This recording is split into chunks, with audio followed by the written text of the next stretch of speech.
Party people in the place to be. What's going on? It's me.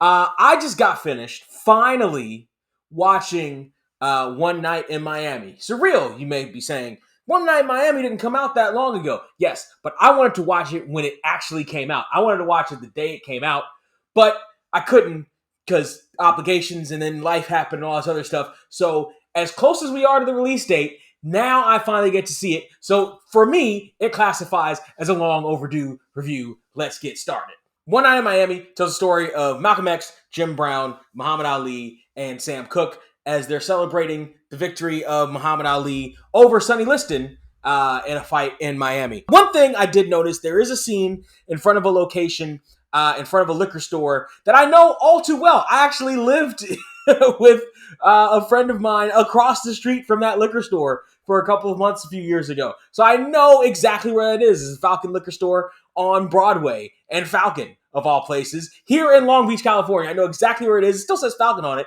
in the thing. They kind of dress it up a little bit, but I'm like, yo, that's the Falcon. And then they show across from me, like, yo, that's that building. I know exactly where that is. And they show the other side of the street. I'm like, yo, that's the gay bar across the street from it. I know exactly where that is. I know exactly what that was. I'm like, that took me out of it just because I know the location, just because I'm very familiar with that location. So I'm like, I know where that is. Holy shit, when the hell were they there? But in any event, the movie itself is actually pretty good. One of the things that I noticed very early on was that it was adapted from a play. It's a screenplay adapted from a play. Just how things progress and how the conversations are, it's pretty apparent that it's adapted from a play pretty early on if you've ever seen plays like these.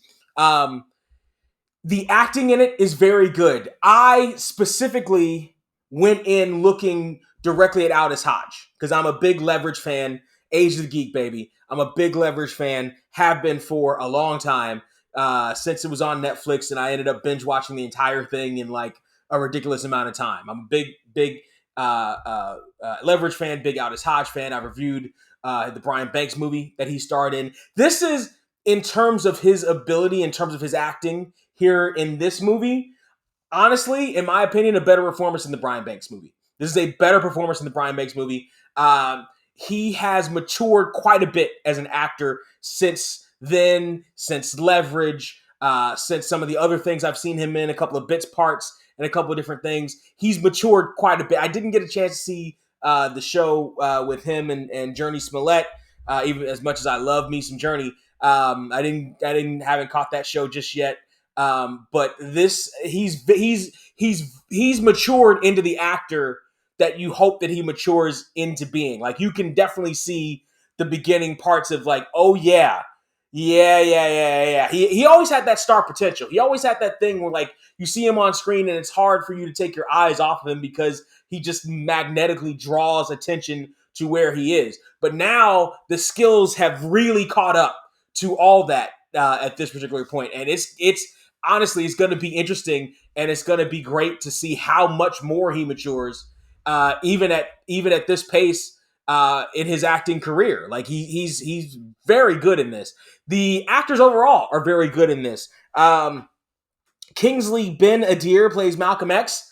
Very good Malcolm X. Not a caricature, not not a cartoon character. He's a very good Malcolm X. Nobody's Denzel,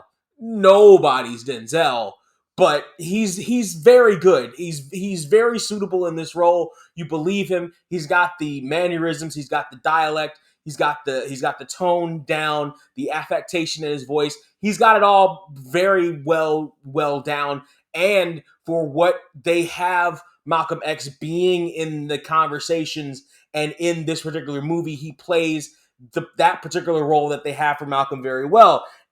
Eli Gore plays Cassius Clay. He's great in it. To me, it seems like they almost did a lot of,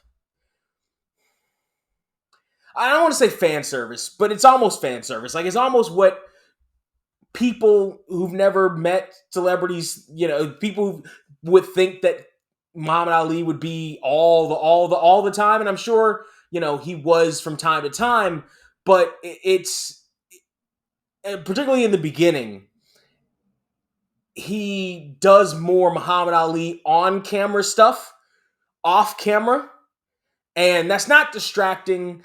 I mean, that's not necessarily a bad thing just because of how the movie plays out eventually, but it's almost like, okay, I'm sure he's, he's got to be a little bit different in real life. He had to have been a little bit, you know, I don't want to say more reserved in real life, but like obviously there's an on-camera persona, and then there's, when you're with your friends, when you're with your boys, and maybe he was like that when he was with his friends and his boys, because he wanted to keep, the energy up, he wanted to keep the liveliness up around him. But it in the beginning, it's almost like, okay, when are we gonna see what potentially would be the real Cassius Clay? But that's not to say that, or Muhammad Ali, but that's not to say that Eli Gore doesn't do well in this performance. He does. He nails the performance the way you would think somebody would nail the performance. He looks very similar to him. He's got a great build for it.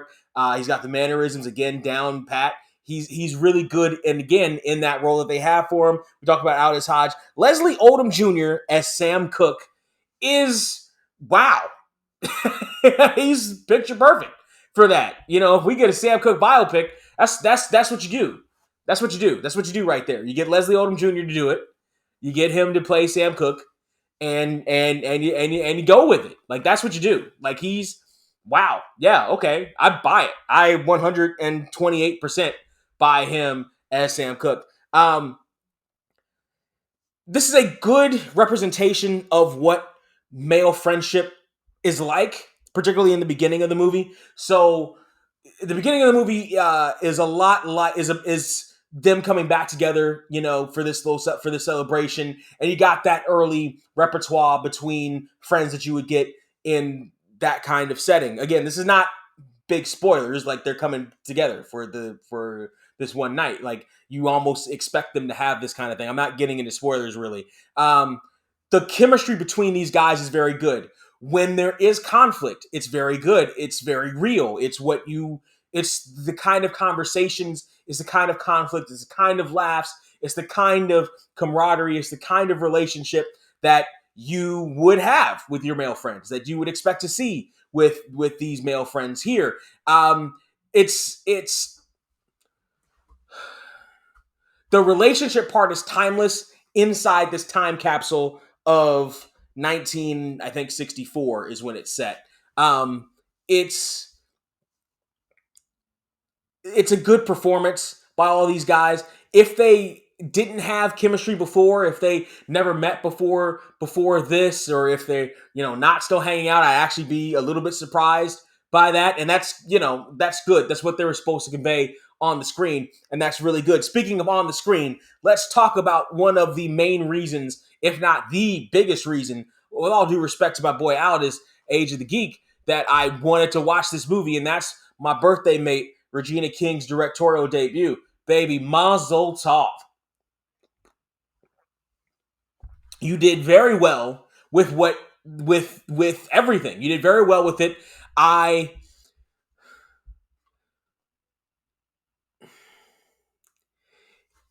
there this movie kind of falls into a specific category that's sort of burgeoning right now over the last couple of years, but it still fits. I think people a lot of times with these straight to streaming service movies that were meant for straight for streaming service, not like Wonder Woman, but like these that were meant for a streaming service, they forget that movies are different, genres of movies are different, and their landing destinations are different. So this movie, I don't know, would fit in a cinema on a big screen. It's not meant for a big screen. It's not shot for a big screen. It's not edited for a big screen. It's not performed for a big screen. It's performed, shot, edited, and filmed for, well, I mean, my screen's pretty big. It's like 50 something inches. But ladies, but it's meant for a streaming service. It's meant for a flat screen. It's meant for this sort of intimate environment where you would watch it at home, either by yourself or with someone else, to strike up a conversation. It's meant for this. This is what it's meant for. And it fits in this category. Like, if you go into it expecting a cinematic experience, You're missing the whole point. That's not what it's here to do. That's not what it's supposed to do. It's like the difference between a running back and a quarterback for all you football aficionados. The quarterback has a specific job. The running back has a specific job, right? You don't want necessarily the running back kicking the ball. That's not his job. And if he were to do it, it would probably not look all that great because that's not his job. His job is to run with the ball. The quarterback's job is to hand the ball off to somebody, to give the ball to somebody else, either by handing it off or throwing it to somebody. That's what their specific jobs are for. The cinematic experience is for cinematic experiences, which is why I don't give too much flack to James Bond for pushing it back and back and back because they want that cinematic experience. I get that. This is meant for the streaming service here, and Regina King, as director here, directs it, and it seems like she understands that with how she shoots it, with how she does it, and the way she does it for this is very good. What else can I say without getting into spoilers? I don't know that I can. So we're just going to get into spoilers here. So far, so good, right? Spoilers are coming. Spoilers are coming. You can skip the spoilers and go straight to the rating at the timestamp that you see on the screen, whichever side I decide to put it on. Okay? Now, I'm going to take a sip of my tequila to give you a chance to skip to that timestamp. And if I do this correctly, which, let's face it, there's at least a 50-50 chance I won't, there should be a timestamp in the description of when you can skip to non-spoiler territory, okay?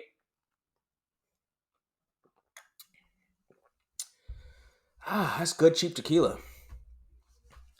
All right, so One Night in Miami is after the Muhammad Ali fight. There's a whole lot of things going on, as you would expect in this sort of closed environment movie. And it is a closed environment movie. They go to a couple of different set pieces, but it's really closed environment. It's really set in Malcolm X's hotel room in Miami before the fight. Like everybody we are introduced to everybody in different ways. Malcolm is sitting with Betty Shabazz, his wife in the movie, who again, no one is Angela Bassett. There's no other Angela Bassett who can play Sister Betty. But the actress here is fine, I suppose. And that's not even just comparing her to Angela Bassett. She's fine, I suppose. I would like to see her in a different role than this. I feel like this role as Sister Betty is maybe a bit above her pay grade, but she's not in it too much. So we move on, and the other performances are great. Sam Cooke is singing at the Copacabana in front of a whole bunch of white people. This is one thing that did stick out a bit to me. He starts to sing one of his songs. And by the way, shout out to the crew for getting the rights to Sam Cooke's songs. This is, if you're going to have a musician in your production, if you're going to have a singer who's supposed to be a real singer, I'll get to you in a second. If you're going to have a real singer in your production or a movie about a singer, you better get the rights to their songs. The rights to their songs and their performances, and you better get the right ones. You better get the ones that you need for what you're doing. Otherwise, the whole thing falls apart. I've seen it happen. Luckily, they get it right here. Sam Cooke's singing at the Copa. He's got issues backstage. He wants to bring his guitar guy out there. They don't want his guitar guy. They want everybody to sit in the bandstand and play the super duper 50s white shit. And the one thing that bugged me a bit was this was a bit, not heavy-handed, but a bit on the nose.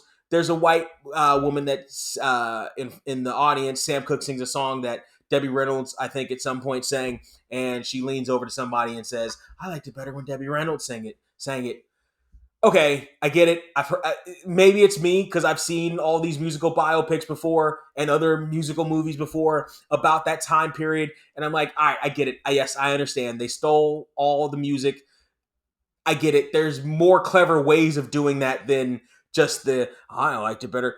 That stuck out a bit to me. I didn't like that, but again, small part. We're moving on. Jim Brown, Cassius Clay is getting ready Cassius Clay is in a fight. He's in a fight in England against, I guess, a tin can.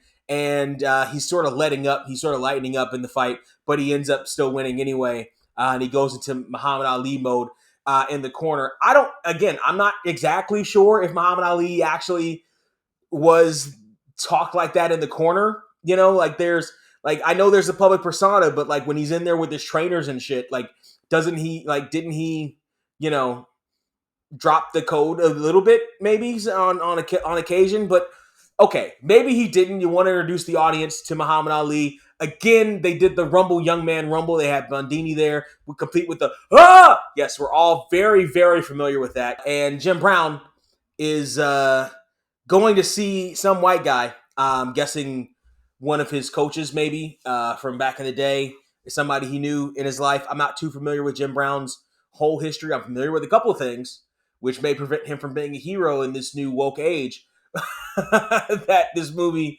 might have made him out, or not made him out to be, but got him more notoriety at this point. But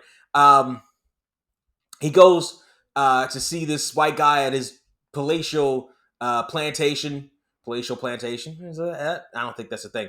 But Bo Bridges is who he's there to see. Is it Bo? Jeff, one of the Bridges. So he's there to see him, and he sits down on the porch with him and he asks him if he wants lemonade, and that's great, yada yada yada. And his granddaughter comes out and says, "Hey, would you move this bureau for me?" And Jeff Bridges says, "Yeah, okay, I'll move it." And Brown is like, "Oh, I'll help you with that." And he's like, "Oh, we don't allow edit it out for YouTube in the house." And he sits there and he stews a little bit. This intro is where I really started to notice immediately the maturity of Aldous Hodge as an actor, because the Aldous Hodge as an actor from Brian Banks and different elements of Leverage was still a bit over the top with his internal reactions. You know what I'm saying? So like the times that you have to sit stone faced and he was a little bit over the top with some of those back then. He's more realistic now in this performance, and that's where I'm like, okay, I see it now. Like that's what I'm talking about. I don't know if that's good direction. I don't know if that's maturity as an actor. I'm gonna chalk it up to both, but that's really good. Alice Hodge in those intense but quiet moments, really good in this movie. Really good in this movie. So they all come to meet Malcolm at his hotel room after the fight. Muhammad Ali wins the fight. They're all there at the fight too. Sam Cooke is in his hotel room talking to his wife about the experience at the Copa, and he's mad about it. And he throws his manager out of his dressing room at the Copa, but he laughs to his friends. So that sort of builds this whole divide between black and white in this movie. One of the divides between black and white in this movie. Another one will come a bit later. The white people that we see, there's always this divide.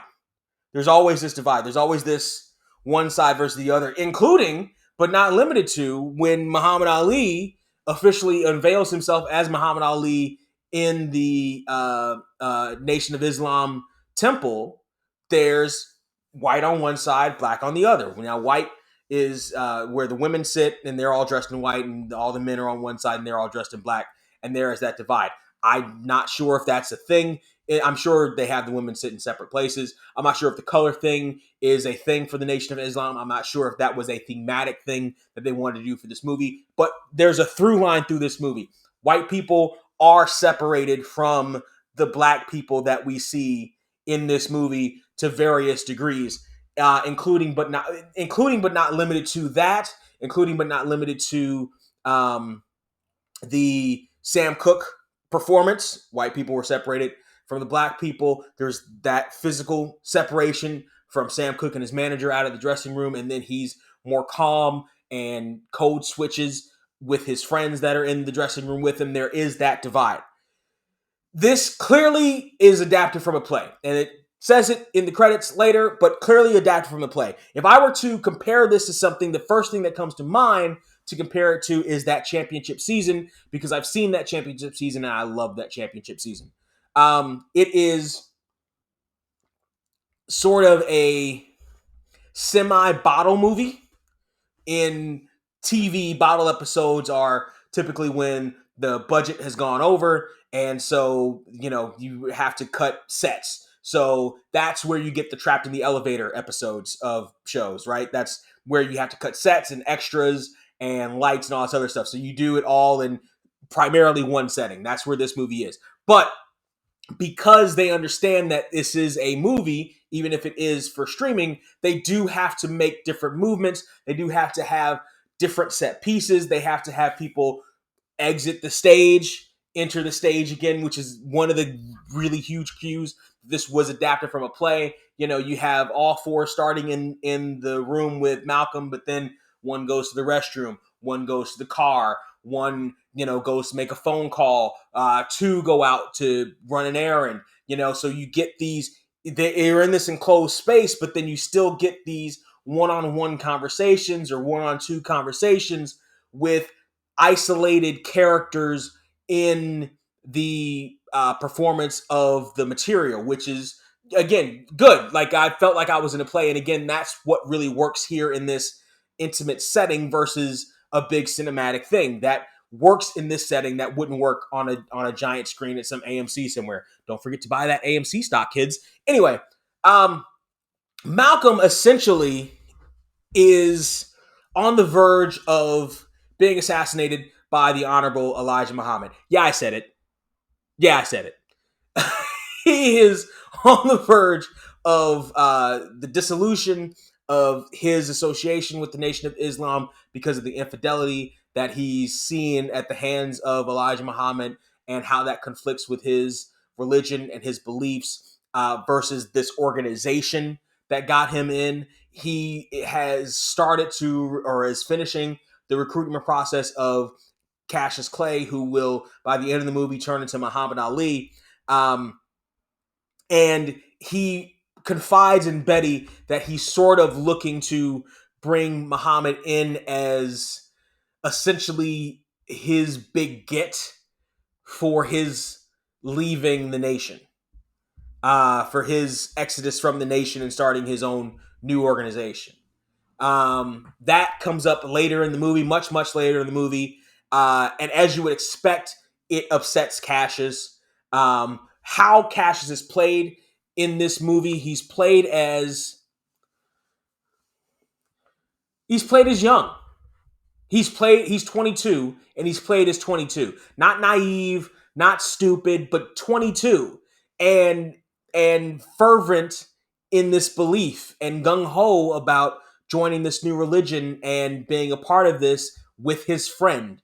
And with sort of blinders on that you would have at 22 to make a giant step like this again in that time frame, in that state of mind that you're in this sort of euphoric excitement, like, okay, I'm going to do this, I'm really excited about this, I want to do this. And then he gets the blinder that Muhammad wants him, or Muhammad, that Malcolm wants him to join him in his exodus from Elijah Muhammad, and he ends up blowing up in the process. That part worked very well because of the slow simmer.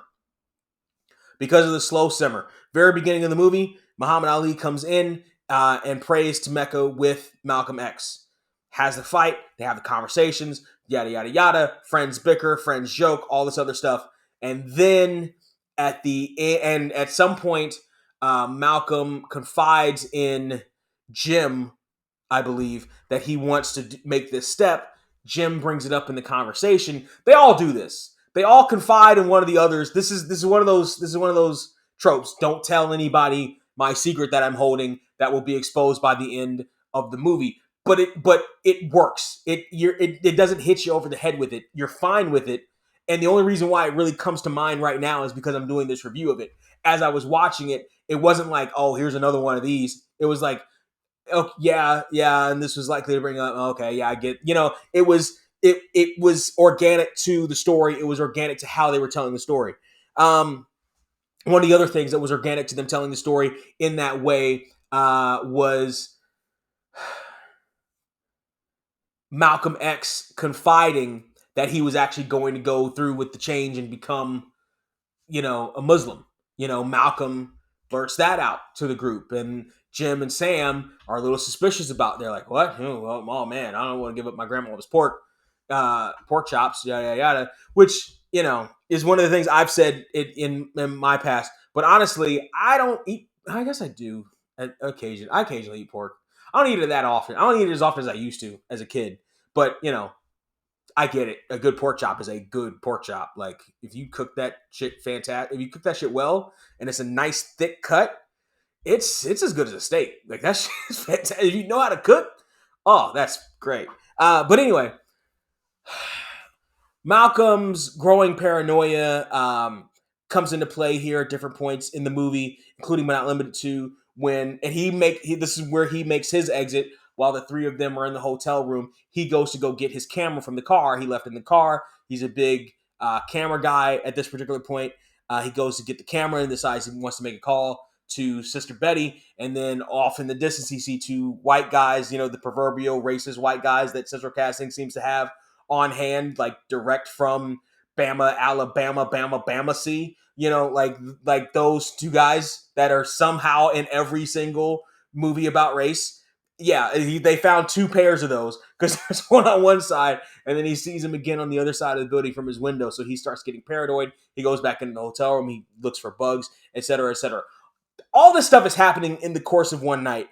Jim Brown is contemplating leaving the NFL because it's better on his knees. He confides in one of the guys. That gets blurted out. The big crux of... Now, here's the thing. All of this is probably an amalgamation of events that happened over the course of some time. I can't imagine that this all really took place in just one night. This is an imagination of what's a get together from these four guys probably was. And maybe some of this actually did happen that we hear or see about in some biography or autobiography or interviews from some of these people. But that's the thematic suspension of disbelief that you got to imagine. Like, okay, yeah, all this happened in just one night with these guys. At one point, Aldous Hodge, Jim Brown, yes, this is one fucked up night, or one hell of a crazy fucking night. Yeah, it is. Like he sort of says what some people in the audience that are watching this may be thinking, like, oh, this happened in one night. I didn't necessarily get that. Like I felt that, but I was engaged enough with the performances and engaged enough with the material that they were given that I, again, was willing to go along with it. I was willing to go along with the suspension of disbelief. This is a well-made movie. Not by any means a documentary or, even necessarily a biopic, but this is a well-made cinematic version of a play. Really, it's what it is. It's a well-made cinematic version of a play. Again, the acting is very good. The directing, Regina King, like I said, hats off to you, mama. This is a great directorial debut.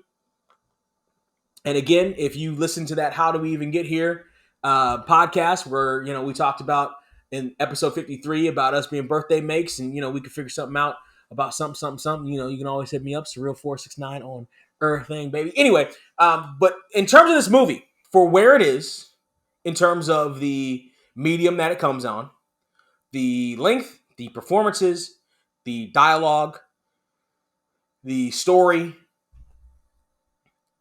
and the camaraderie. I mentioned the camaraderie before. There's one scene where they're up on the roof and they're fucking with Malcolm and they're playing keep away with his very expensive camera. And, it's a real moment. It feels like a real moment. Guys do that shit all the time. And the guy who has that done to him gets that pissed all the time. And, Brother Malcolm stopped being Brother Malcolm and for a hot second was red again and was on his way to whooping somebody's ass or his damn camera.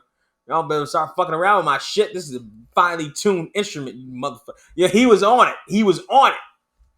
And I appreciate that. Again, he's good in this role. The standout performance in this, for me, has to be Leslie Odom and Aldous Hodge. They have to be the standouts. Again, for the progression of Aldous Hodge. Again, for the just spot onness of the Sam Cooke portrayal. Like, that's just spot on. Out of $15, I feel like it's a solid $12.75 out of $15. I had to push it the extra quarter up a bit. I was setting on $12.50 for a long time, but again, the more I thought about the performances and how good they were, it made me bump it up a little bit more. I don't know that I could inch it up to 13 out of 15. Just for, I don't know, it just doesn't feel like a 13 out of 15. It feels like a good movie. It feels like a good movie. Again, for the streaming format. And I've very much anticipated it. I don't necessarily know that I wouldn't watch it again to see how they laid it out. And again, it was sort of just a play performance. Like it sort of awakened the performance bug, the play bug in me, the get on a stage to tread the boards bug in me more than it did like a cinematic thing, because it's a play on a streaming service. So 1275 is what I think it is. Great performances. The hype around Aldous Hodge as in the new Hawkman movie. After seeing this, you should anticipate him more in that. You should anticipate seeing more of him in that. You should anticipate seeing the new Leverage sequel that they're doing, which as a Leverage fan will be interesting, and I will definitely be covering. Leslie Odom again as Sam Cooke, outstanding. Kingsley and Eli, very good as well. Very, very good. And Regina King, like I mentioned before, very good in her directorial debut. Party people, I get it. Come at me. I get it. I'm not supposed to give it anything less than 15 out of $15 for the people. Objectively, though, I think 1275 is generous. And if I'm being, my initial instinct was 1250. And that's good. That's still good. Out of 15, that's still good. So, party people, tell me what you think of my interpretation of this. More importantly, tell me what you think of One Night in Miami down there in the comments section. Did you love this movie more than I did? Did you like this movie more than I did? Less than I did? Did you like the performances less or more than I did? What did you think about Regina King's directorial debut? Like, share, and subscribe. Also, every Thursday, we do this little thing called How Do We Even Get Here podcast. You can find us on all podcasting platforms. But more importantly than that, you can find us here on YouTube, tinyurl.com/getheretube. All the links are in the description with the time code that I probably forgot to put in. So go down there, click around, find what you need. And in the meantime, in between time, cheers.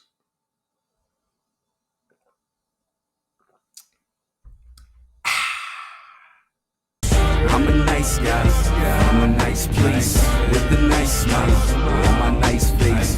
Turn your back and I'm making sure my night's straight. And when you're out of town, I'll be making sure your wife's straight.